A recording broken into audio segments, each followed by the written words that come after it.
1, 0, +1, Yes. +2. The vehicle has lifted off. Vehicle has lifted off. Vehicle has lifted off. Rocket की उड़ान शुरू हुई. Ignition sequence normal and lift off normal. R2 tracking. PSO motor भी जलाई गई हैं. P2 tracking. R3 tracking. +20 seconds. Now at the mission control P1 center, tracking. there is a great sound and reverberation of the launch of the PSLV C-11. Well, The Coach, historic launch there of the you have it. There PSLV you has see it. taken place. No, You can if see there was the any vehicle doubt soaring that into the Indians could launch into a low overcast, I think we have dispelled that, Koshal, that the rocket literally disappeared.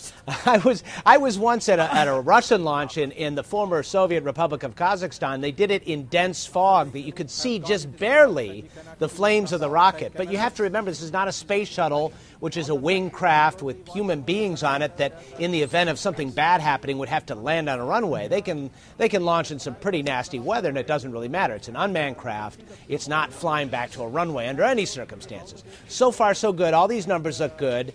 And what we're hearing from the commentators there just on that island on the Bay of Bengal is that all is well. Take a look at that launch one more time. This is what they call a polar satellite launch vehicle, tried and true vehicle, about the 12th or 13th launch of it. You know, the Indians have been in the space business since the early 1960s. They've launched all kinds of satellites for either communications or scientific purposes.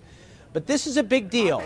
Leaving the bounds of Earth gravity is a significant step. And so this puts them literally on a trajectory toward much bigger things in space. And it is their stated objective, although they don't have an official program yet, Koshal, to put human beings in orbit, to have their own manned spacecraft. And that would make them the fourth member of that very elite club.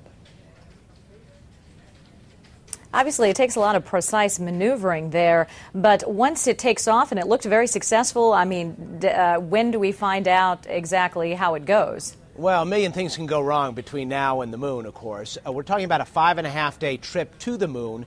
What will happen now is it'll establish a highly elliptical Earth orbit. It'll be kind of like a giant ricochet all the way around, and at its highest point, it'll be very far away from the surface.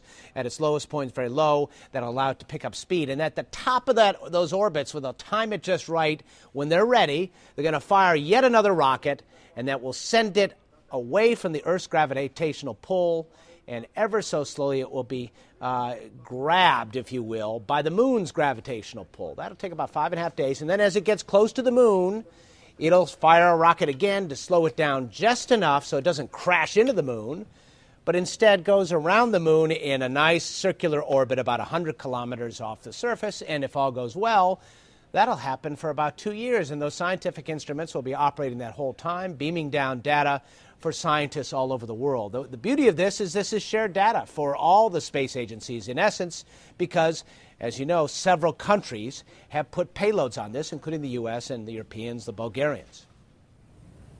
So NASA and the ESA will also be monitoring what exactly is going on the Chandrayaan?